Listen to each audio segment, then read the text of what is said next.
هاني حتحوت يعلن عن مفاجأة، وذلك في قرار اللجنة الأولمبية بشأن شكوى النادي الأهلي لإعادة القمة.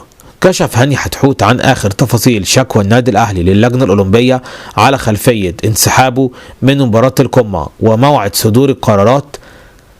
الشكوى التي جاءت على خلفية مباراة القمة واحتساب النتيجة لصالح الزمالك مع خصم 3 نقاط إضافية من الأهلي من جانب الرابطة، وهو ما رفضته إدارة النادي الأهلي. هاني حتحوت على حسابه الرسمي على السوشيال ميديا كتب: تنتظر اللجنة الأولمبية اليوم وصول ردود اتحاد الكورة ورابطة الأندية على شكوى الأهلي ومستنداته بخصوص انسحابه من القمة.